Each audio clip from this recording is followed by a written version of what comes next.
तो चलिए बढ़ते हैं आज की भूतिया कहानी की ओर। दोस्तों, सुना था कि अलादीन के पास अपना एक जिन हुआ करता था जो उसकी मदद करता था, उसकी तमन्ना पूरी करता। लेकिन क्या ऐसा वास्तव में होता था? इस चीज़ से मैं बिल्कुल अनजान था। जी हाँ दोस्तों, मेरा नाम विक्रांत है और मैं फतेहपुर का रहने वाला हूँ। एक रात मैं अपने दोस्तों के साथ पार्टी करते हुए भूत प्रेत की बातें कर बैठा। वैसे तो हमारे बीच में अक्सर ऐसी बातें होती नहीं थी, लेकिन जब आज मैंने ऐसी बातों को छेड़ दिया तो मेरे एक दोस्त ने बोला, यार कहते हैं हमारे बगल वाले कब्रिस्तान में बहुत से भूतों के होने की शंका है। लोग कहते हैं कि उस कब्रिस्तान के पास से रात को बहुत ही भयंकर और डरावनी आवाज़ें आती हैं। तभी मैंने अपने दोस्त की बात काटते हुए बोला, ऐसा कुछ नहीं होता यार, ये सब लोगों का तो भ्रम है और कुछ नहीं है। लेकिन मेरा दोस्त मुझे ये कहकर चैलेंज करने लगा कि एक रात तू मुझे वहाँ पर जाकर दिखा देगा तो हम मान जाएंगे कि वहाँ कुछ भी नहीं है। लेकिन मौत से किसको डर नहीं लगता, इसलिए मैंने बहाना बनाते हुए बोला, लेकिन जब मुझे ज़रूरत ही नहीं है भाई तो मैं वहाँ पर क्यों जाऊँ। मेरे दोस्तों को लग रहा था कि मैं उस कब्रिस्तान से डर गया हूँ, इसलिए मैं वहाँ पर नहीं जाना चाहता। लेकिन बात ये थी कि मैं फालतू में इस चीज़ का खतरा कैसे उठा सकता था। फिर बाद में हमारे बीच में शर्त लगी, तब जाकर मैंने ठान लिया कि एक बार तो वहाँ जाना बनता ही है। रात के लगभग 11:30 बजे मैं अपनी बाइक लेकर उस कब्रिस्तान की तरफ चल दिया जो शहर से लगभग 11 किलोमीटर आगे था।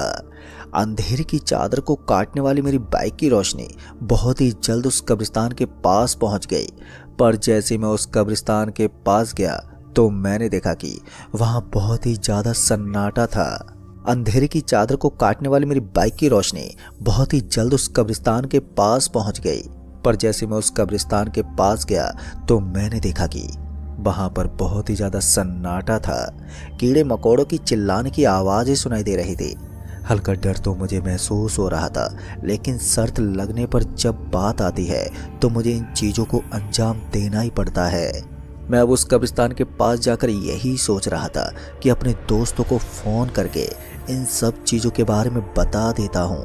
तभी मुझे ऐसा लगा जैसे कि कोई तांत्रिक अजीब मंत्र पढ़ रहा है, इसलिए मेरे कान खड़े हो गए और मेरे दिल की धड़कन एकदम से तेज होने लगी।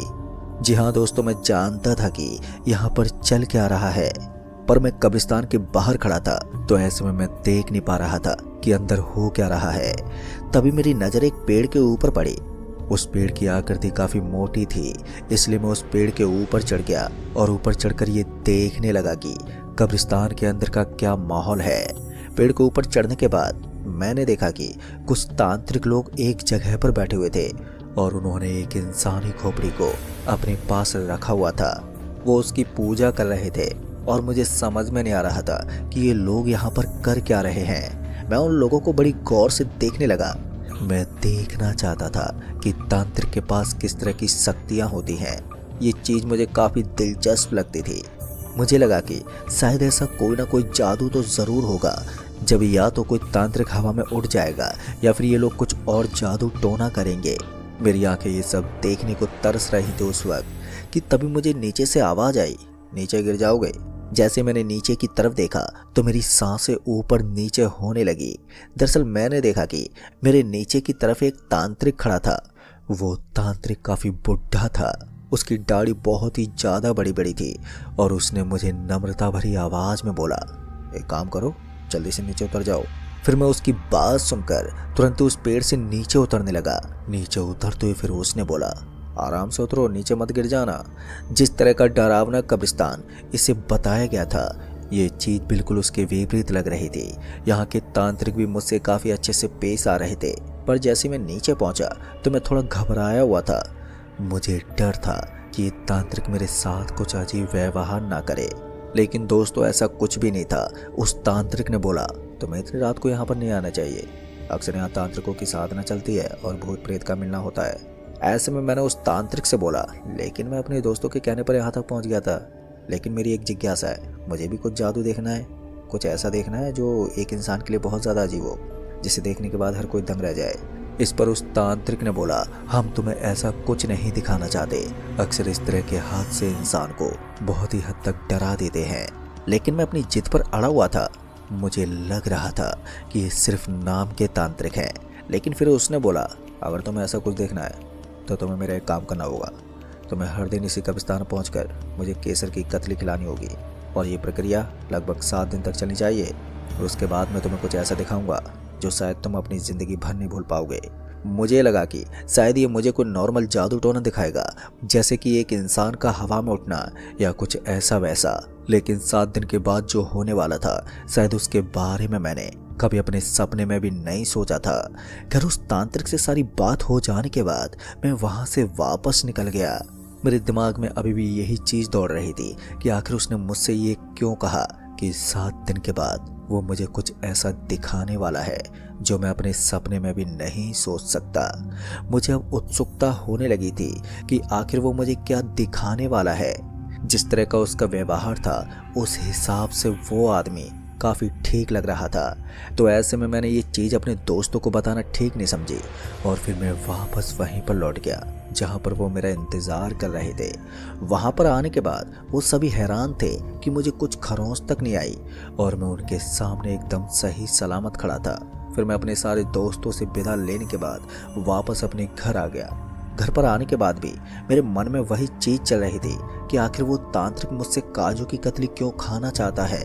अक्सर जब किसी तांत्रिक को ज़रूरत होती है तो वो मांस जैसी चीज़ों को मंगवाता है, लेकिन इस तांत्रिक के साथ अलग था। ये मैंने सोचा नहीं था कि कब्रिस्तान के अंदर मुझे इतने सारे तांत्रिक मिल जाएंगे। मुझे तो लगा था कि वहाँ पर कोई भूत प्रेत रहता होगा। खैर, दूसरा दिन भी आ गया और वही टाइम हो चुका था जिस टाइम मैं कल भी उस कब्रिस्तान में पहुंचा था। मैंने फ्रेश काजू की कतली खरीदी और उन्हें लेकर उस कब्रिस्तान की तरफ चल पड़ा। मैं ठीक उसी जगह पर पहुंचा जहां पर मुझे कल वो तांत्रिक मिला था। आज जब मैं वहां पर गया तो मैंने देखा कि वो पहले से ही वहां अपनी पूजा में व्यस्त था। पर जैसे उसने मुझे आते हुए देखा तो वो हैरानी से बोला, मुझे लगा नहीं था कि एक नॉर्मल इंसान सा आदमी मेरे लिए काजू कतली की व्यवस्था कर देगा। सच में तुम बहुत साफ दिल के इंसान हो। मुझे लगता है तुम बहुत प्रेत में ज़्यादा यकीन नहीं करते, इसलिए ही ये सब कर रहे हो। फिर ऐसे में मैंने भी अपनी गर्दन हिलाई और हामी भरी। फिर मैंने देखा कि उस तांत्रिक के सामने मुझे एक इंसानी खोपड़ी पड़ी नजर आ रही थी। उसे देखते मैं डर गया, लेकिन तांत्रिकों के पास इस तरह की चीज होना एक आम बात होती है। फिर मैं थोड़ा सा नॉर्मल हुआ और उसके बाद उस तांत्रिक ने मेरे हाथ से एक काजू की कतली ली और वो उसे अपनी उसी इंसानी खोपड़ी के ऊपर रगड़ने लगा। मुझे समझ में नहीं आ रहा था कि वो ये कर क्या रहा है। फिर दूसरी बार उसने उस कतली को उस आग के चारों ओर घुमाया और उसके अंदर रख दिया।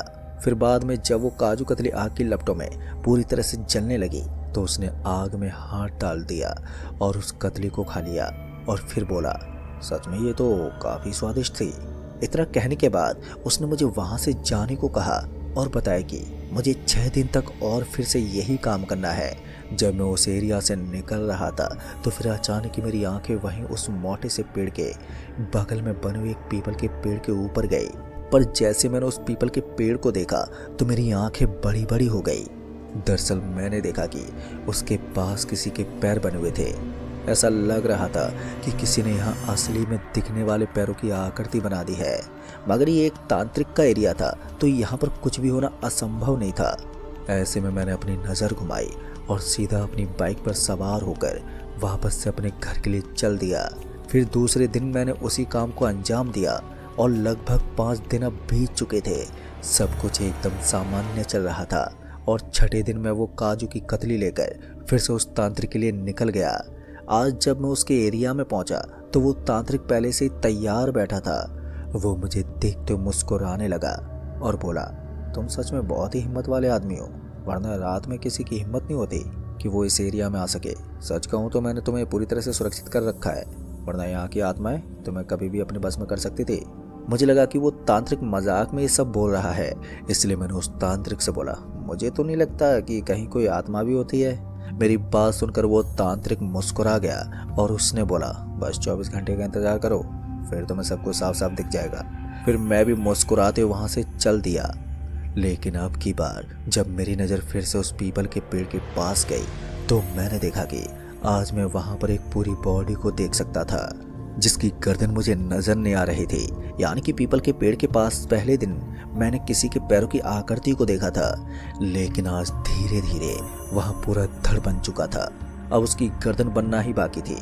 मुझे लगा कि शायद ये तांत्रिक कोई टोटका कर रहा होगा तो ऐसे में मैंने इस चीज़ को नज़रअंदाज कर दिया और फिर से अपनी बाइक पर बैठकर वहाँ से निकल पड़ा। लेकिन 7वां दिन मेरी ज़िंदगी का सबसे यादगार या फिर खौफनाक दिन होने वाला था। लगभग 6 दिनों का इंतज़ार ख़त्म होने के बाद आज 7वें दिन की बारी थी। मुझे काफ़ी अजीब सा महसूस हो रहा था।